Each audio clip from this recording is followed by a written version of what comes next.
Salut, c'est Marco de Top for Phone. On se retrouve aujourd'hui pour la vidéo de test du vernis Apollo Light, un mobile que je vous ai présenté il y a quelques semaines lors de la très traditionnelle et habituelle vidéo de déballage de cette boîte. Et c'est aussi un mobile qui a été testé par Alex sous forme d'article sur le site de Top for Phone il y a aussi quelques semaines. Donc aujourd'hui on est bien sur la vidéo de test, on va prendre le temps de détailler ce vernis Apollo Light qui est un mobile 100% chinois, un mobile qui n'est pas initialement destiné à être commercialisé en Europe, mais qui, comme tous les téléphones chinois que l'on a eu l'occasion de tester bien ces derniers temps, derniers mois, dernières années même, eh bien c'est un téléphone qui présente la particularité d'avoir de très intéressantes spécifications pour un prix qui reste relativement raisonnable.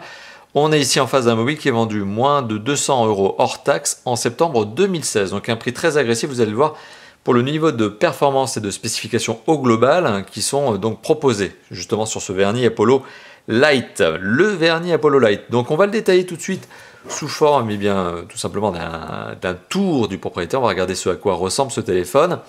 C'est un téléphone qui conjugue sur le plan du design du bon et du un peu moins bon. Ce qui est assez étonnant, c'est qu'on est donc sur un téléphone qui présente un design qui est tout à fait étudié, assez sympathique, un peu de courbe au niveau du dos. C'est un téléphone qui a un niveau de finition sur le choix des matériaux précisément assez sympathique. On est sur un téléphone qui a un dos en métal, un téléphone unibody donc vous ne pouvez pas le démonter, ou enfin du moins c'est pas réservé au commun des mortels dans lequel moi-même je me classe.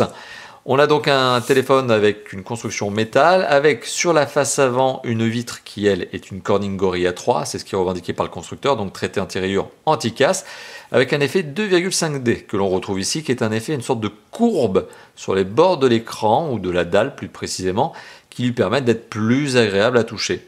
Et c'est vrai, c'est sympa. Donc on a de belles notes, de bonnes notes, notamment donc construction métal, vitre Corning Gorilla avec un effet arrondi. On a des bonnes petites notes de design, c'est sympa. Globalement, le design est bien fait. On est sur un téléphone en plus qui a un encombrement qui est plutôt acceptable, en raison, malgré le fait qu'il ait un écran de 5,5 pouces. C'est ça qui est assez étonnant finalement, parce qu'on a beau avoir un écran de 5,5 pouces, le téléphone se prend encore bien en main. Et alors justement, si on parle de dimension, 15,2 cm, 7,62 cm, ça c'est la largeur, et 0,9 cm d'épaisseur. Donc on est sur un téléphone qui a des dimensions qui restent relativement bonnes pour un écran de 5,5 pouces qui est donc équipé, enfin qui équipe ce téléphone. Un poids de 178 grammes, c'est tout à fait dans la bonne norme aussi. Alors je vous disais, il y a du bon, bon là je viens de vous le donner au niveau du design, il y a du un peu moins bon, c'est-à-dire qu'au niveau de la finition, c'est pas forcément, au niveau de l'assemblage, c'est pas forcément parfait. On a ici des slots, et on va les entendre. Vous les entendez peut-être là. Voilà, ça fait des petits cliquetis, mais rien qu'au niveau des slots. Et au niveau des boutons, c'est pareil. Et donc, il y a un petit jeu au niveau de l'agencement des éléments. Alors globalement, c'est pas au niveau de l'écran, de la vitre et du châssis du téléphone, mais c'est au niveau de ces boutons et au niveau des slots. À tel point qu'au niveau de la finition, c'est tellement perfectible qu'Alex avait eu l'occasion de constater que l'écran avait été collé avec un excès de colle, ce qui faisait qu'en fait il y avait un côté un peu bavure au niveau de la colle. Donc comme quoi, on est un peu entre les deux univers, il y a du sympa au niveau du design, mais au niveau de la finition, donc de l'assemblage lui-même, on sent que la marque se tâte un peu et on sent que la chaîne de production, eh bien, elle a encore du travail à faire pour s'améliorer. Enfin, globalement, à ce niveau-là, c'est quand même pas trop mal. Au niveau de l'écran, donc je vous parlais de son écran, donc c'est un écran de 5,5 pouces qui est assez sympathique puisque généralement, on est plutôt à ce niveau de prix et à ce niveau de performance, vous allez le voir, sur des écrans de 5 pouces. Donc là, on a un écran de 5,5 pouces qui est revendiqué par la marque comme étant un écran Sharp. Bon, on va bien leur laisser ça. Qui est un écran IPS, donc avec de bons angles de vision. Ça, c'est tout à fait vrai. 178 degrés, c'est ce qui est revendiqué par la marque. Et je veux bien les croire. Et donc, c'est l'avantage finalement de l'écran IPS. Vous voyez, on a beau essayer de faire décrocher l'image, on arrive encore à la voir, même si on penche très très fortement l'écran. Donc ça, c'est un bon point. Au niveau de la luminosité et du contraste, on est sur du grand classique sur l'IPS. Ce qui veut dire quoi? Ça veut dire qu'au niveau de la luminosité, il faut quand même essayer de la pousser à relativement 3/4 par exemple, pour être à l'aise. Pas forcément à fond, mais au moins 3/4. Au niveau du contraste, bon, c'est clair qu'on est loin de la AMOLED, mais ça reste acceptable. Globalement, la qualité d'image est bonne. D'ailleurs, si je vous lance une petite vidéo pour vous permettre de vous faire votre propre idée, vous allez constater qu'on est sur quelque chose qui reste bien, qui reste bon. Voilà, donc on a vraiment ce côté cinéma. On a plaisir à avoir une vidéo sur cet écran. D'ailleurs, je ne vous ai pas donné la résolution, on est sur un Full HD. le contraire aurait été étonnant hein, quand même à ce niveau de prix sur un chinois. Donc c'est bien 1980 pixels par 1020 pixels. Ah, c'est 1920 pixels par 1080 pixels. Oui, quand même, faut pas dire de bêtises. On est sur un écran donc 1080p. Ça nous donne une résolution, plutôt une densité de 401 pixels par pouce. Et ben c'est pas mal. C'est pas mal. L'image est nette. Ouais, on peut pas critiquer cette image inutilement sur cet aspect-là. Elle est nette. Elle est nette. C'est une belle image. On a plaisir à regarder une vidéo dessus. Voilà, ça passe bien. Alors au niveau du son, le son est procuré ici par un haut-parleur. Le haut-parleur se positionne sur la tranche inférieure. On remarquera qu'on a une note de style qui fait croire que l'on a deux haut-parleurs, mais en fait non, on n'en a bien qu'un. Le haut-parleur il est là, et ici c'est une entrée micro. C'est la seule d'ailleurs. Alors si on met le haut-parleur un peu plus fort pour que je puisse vous montrer ça, voilà, donc le son il vient bien d'ici. Voilà, vous voyez, je suis en train d'étouffer le son volontairement pour vous faire comprendre d'où vient justement le son du haut-parleur. Voilà. Et alors, petite particularité supplémentaire, le son n'est pas hyper puissant. Vous voyez, là, je l'ai mis au max, et ma voix arrive parfaitement à couvrir le son du haut-parleur. Donc, c'est pas un son hyper puissant par le haut-parleur, mais ce qui est assez satisfaisant, c'est qu'il reste de qualité. Donc, le son ne grésille pas quand on le pousse à fond. Voilà. Alors, petite particularité, vous l'aurez remarqué à l'instant, je ne l'ai pas indiqué tout à l'heure lorsque j'ai parlé du design, mais ce téléphone n'est pas doté de touches sensitives, elles sont tactiles, elles sont intégrées à l'écran. Alors que on a quand même une petite bordure en dessous de l'écran et on aurait préféré probablement avoir les écrans ici, enfin les boutons pardon, ici sensitifs plutôt que tactiles. Bon enfin bon, c'est pas très grave, faut juste le savoir. Alors d'ailleurs quand j'ai fait le tour du propriétaire, j'ai oublié aussi de vous indiquer que à l'arrière du téléphone, on a un capteur photo avec un double flash LED sur lequel je vais revenir d'ici quelques instants bien sûr, mais on a aussi ce capteur d'empreinte digitale sur lequel bien évidemment je vais m'attarder également. Et on a aussi le marquage vernis sur le côté gauche, moi d'ailleurs parce que je préfère le faire au-dessus tout de suite pour éviter d'oublier. On a deux slots, hein, ce sont les slots pour carte SIM ou carte SIM et micro SD. Sur le côté droit, on a le bouton contrôle de volume plus moins et le bouton on-off. Sur le dessus, le jack 3.5 parce que ce téléphone est bien doté d'un jack 3.5. Et sur le dessous, comme je vous l'ai dit, on a ces deux grilles, mais une seule est un haut-parleur ici, l'autre c'est un micro. Et on a un port ici qui est un port micro USB type C. Donc on est sur du type C, USB type C. Voilà. Donc on a fait le tour du propriétaire, voilà, je suis revenu sur ces éléments que j'avais oublié de vous mentionner. Au niveau du son, donc le son est globalement de bonne qualité, que ce soit par le haut-parleur, ça je vous en ai déjà parlé à l'instant, que ce soit par l'écouteur ou par le jack 3.5. Au niveau des performances, alors il est temps de parler performance, bête de course, parce que ce téléphone est quand même bien doté, hein, faut l'avouer. On est sur des performances qui sont plutôt élevées pour un téléphone vendu moins de 200 €. Hein. Pour moins de 200 € sur le marché français en téléphone, on va dire officiel, eh bien on n'arrive pas à ce niveau de performance. Alors, niveau de performance, qu'est-ce que ça veut dire? Eh bien, Antutu me donne 87 576 points devant vos yeux ébahis, sachant que j'ai eu l'occasion de faire d'autres tests et je tourne en général aux alentours de 88 000 points, sachant que Alex avait réussi à accrocher les 91 000 points. Bon, tout ça pour dire qu'on est dans les 90 000 points, on va arrondir, et c'est un score qui est clairement un score plutôt positionné haut de gamme. Et pourtant, on est sur un téléphone qui vaut moins de 200 €. Alors, qu'est-ce qui fait qu'on a des performances qui sont aussi élevées? Eh bien, on a un choix de composants qui est assez sympathique pour celui qui aime justement avoir des téléphones puissants.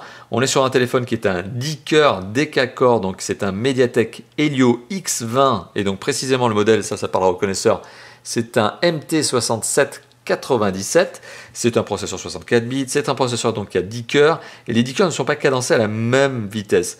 On est notamment sur un 2 x 2,3 GHz, un 4 x 2 GHz et un 4 x 1,4 GHz. C'est une architecture assez particulière qui théoriquement, si mes souvenirs sont bons, permettent notamment de limiter la consommation énergétique, puisque tous les cœurs ne sont pas forcément en train de fonctionner en même temps.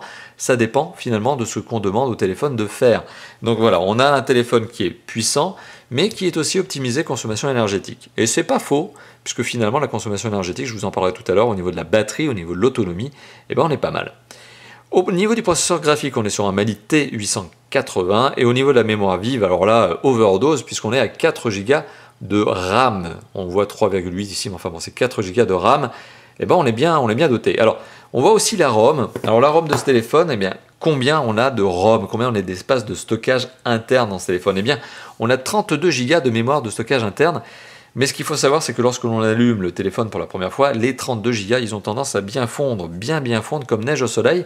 Et on se retrouve finalement avec 25,5 Go de mémoire de stockage interne. Alors, c'est pas très grave puisque 25,5 Go de mémoire de stockage interne, c'est quand même confortable, on a de quoi installer pas mal d'applications, même un Asphalt 8 qui est gourmand, même un Real Racing 3 qui est gourmand en termes de mémoire de stockage, outre les ressources matérielles CPU, GPU, eh bien on est sur des jeux là qui pèsent 1,1, 1,2, 2 Go maximum de mémoire de stockage. Donc globalement, on peut installer des gros jeux 3D sur ce téléphone, on peut y jouer sans aucun problème. Ça tourne. D'ailleurs, je parle de jeux 3D, je mettrai une petite séquence ici justement qui vous permettra de vous faire votre propre idée sur justement le jeu, la capacité jeu 3D. Donc je mettrai un petit Asphalt 8, vous allez le voir, ça tourne très très bien. Enfin, je dis ça si j'oublie pas de la mettre justement, cette petite séquence de jeu. Ça tourne très bien, et que ce soit du Asphalt 8, que ce soit du Real Racing, que ce soit même du GTA ou etc. Ça tourne très bien. Alors, je vous entends déjà en train de me poser cette question, en tout cas, je vois déjà cette question apparaître dans les commentaires, mais est-ce que ce téléphone arrive à jouer à Pokémon Go? Est-ce que ce téléphone arrive à jouer à Clash of Clans et compagnie?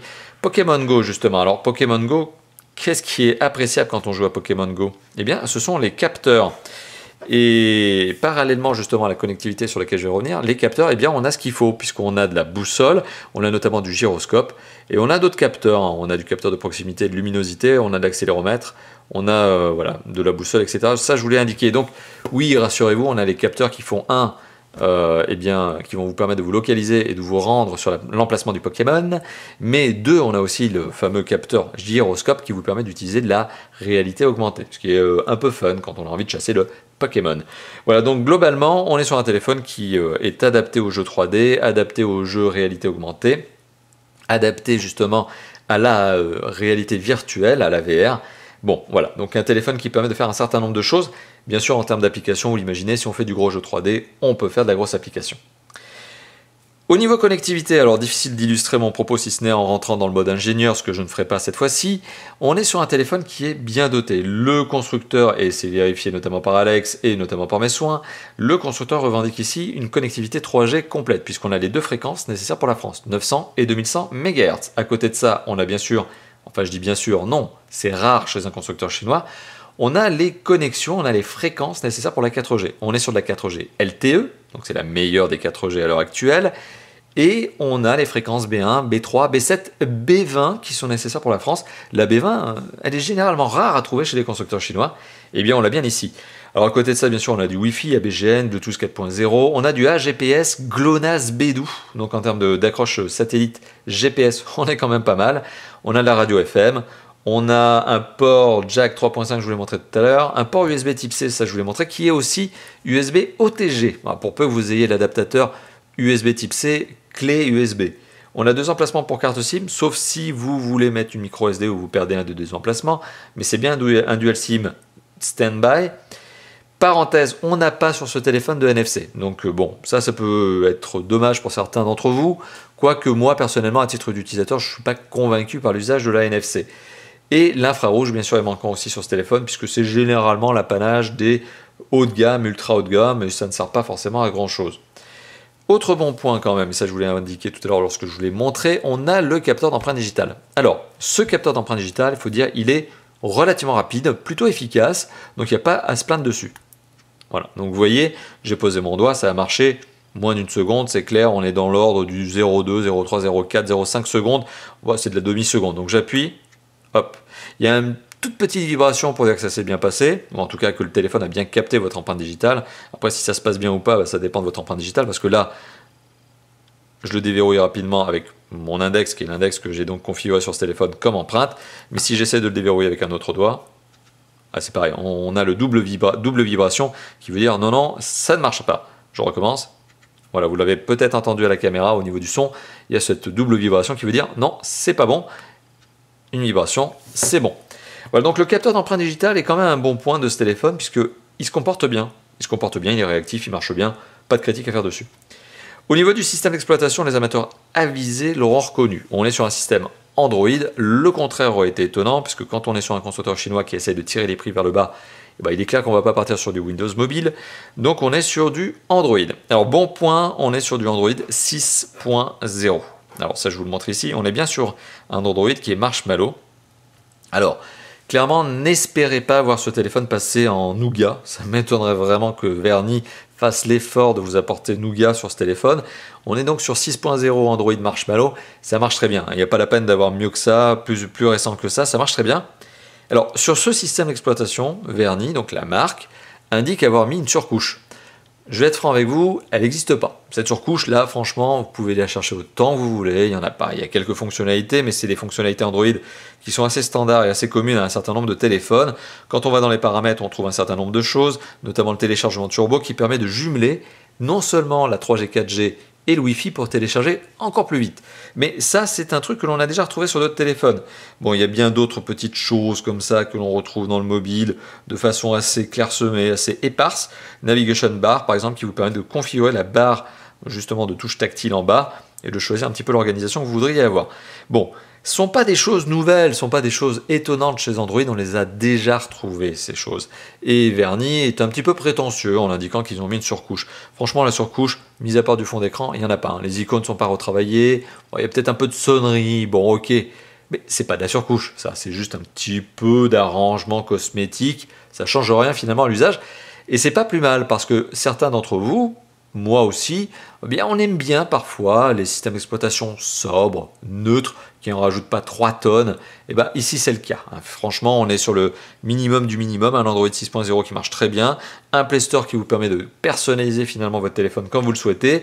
Tant mieux, finalement, ça vous laisse la liberté de le personnaliser. Et surtout, ça vous évite d'avoir des applications poubelles et publicitaires qui viendraient perturber votre usage. Ici, on a vraiment le strict minimum. Donc voilà, on a même la radio FM, et vous voyez, ce que je vous disais tout à l'heure, ça fait partie des trucs de base d'Android. Bon, sobre, simple, efficace, surcouché, c'est pas vrai, et ben c'est tant mieux. Finalement, c'est tant mieux, c'est un bon point de ce téléphone, et voilà, ben je le mets clairement, vous l'avez compris, au compte du téléphone sur l'aspect positif.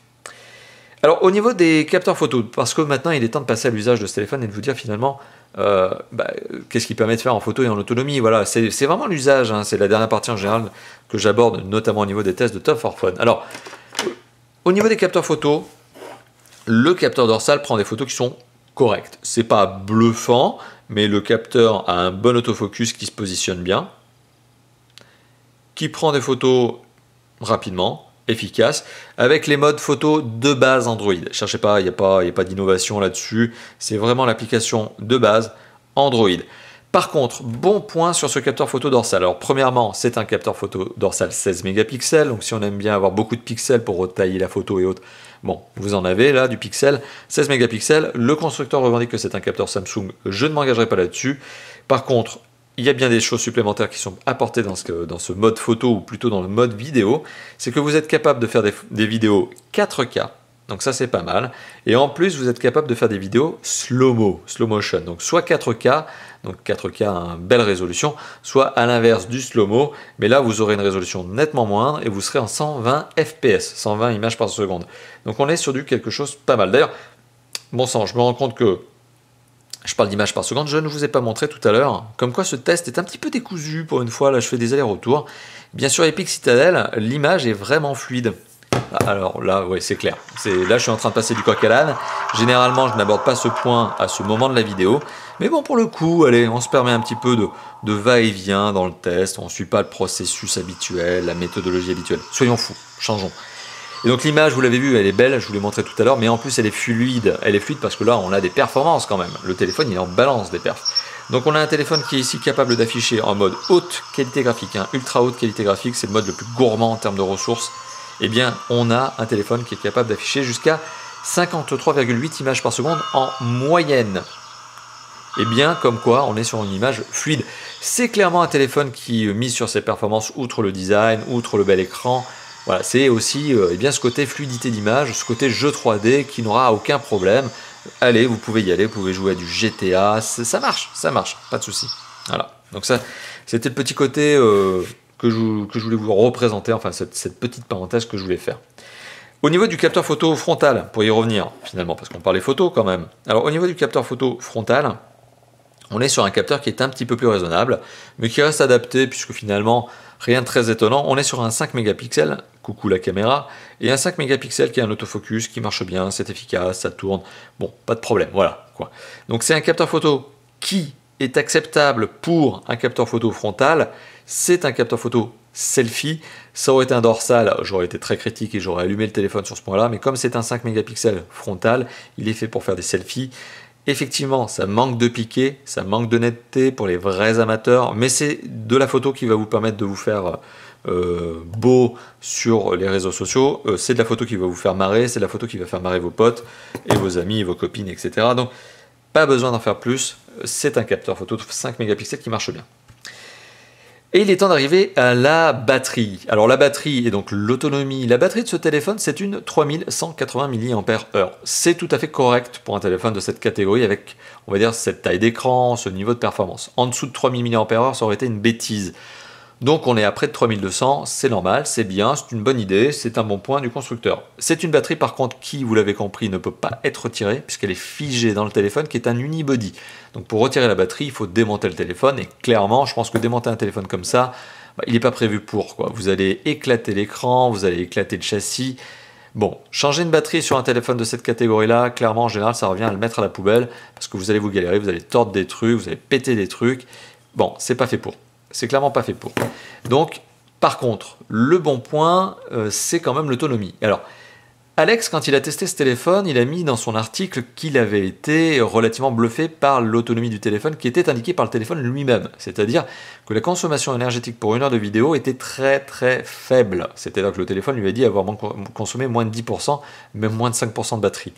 Mais c'est infaisable, c'est impossible. J'ai moi-même fait le test, refait le test. En fait, ce téléphone a une tendance certaine à avoir une jauge de batterie, de pourcentage de batterie, assez mal équilibrée, assez mal, on va dire, voilà, elle est pas faite correctement, ce calcul d'autonomie.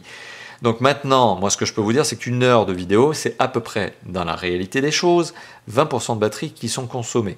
À peu près. Mais c'est quand même pas mal, parce que même si la batterie a tendance, et donc cette jauge a tendance à être mal tarée, ce qui notamment a été assez problématique pour Alex, le pauvre, il a dû faire avec ce qu'il avait, et effectivement le téléphone est assez capricieux sur cette notion-là, mais plusieurs tests permettent finalement d'arriver à une consommation énergétique qui pour le coup est plus réaliste. On arrive plutôt dans le 20% d'autonomie consommée, enfin 20% de batterie, quoi, 20% consommé sur la batterie.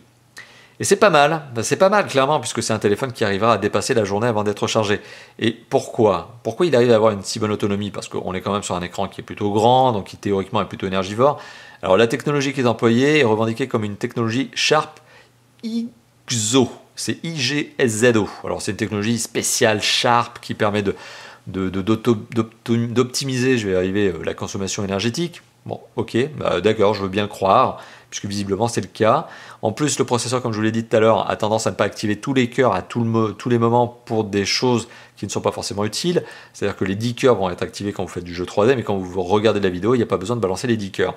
Donc voilà, c'est un téléphone qui a l'air de bien gérer sa consommation énergétique, même si lorsque vous regardez les pourcentages de batterie consommée ici, ça c'est généralement relativement folklorique. Surtout lorsque vous chargez le téléphone à 100% et vous regardez l'autonomie, on voit qu'il y a un petit peu de folklore là. Mais bon, voilà, je vous l'ai dit, c'est un téléphone qui arrivera à dépasser la journée avant d'être chargé, et ça c'est déjà pas mal, et c'est exactement ce qu'on demande à ce genre de téléphone. Voilà, donc en conclusion de cette vidéo, qu'est-ce que je peux vous dire du mobile que vous êtes en train de voir, le Verny Apollo Lite? Est-ce que c'est un bon mobile ou est-ce que c'est un mauvais mobile? Bien, globalement, quand même, pour son prix, c'est quand même un bon mobile. Hein. Il y a peu de critiques à lui faire.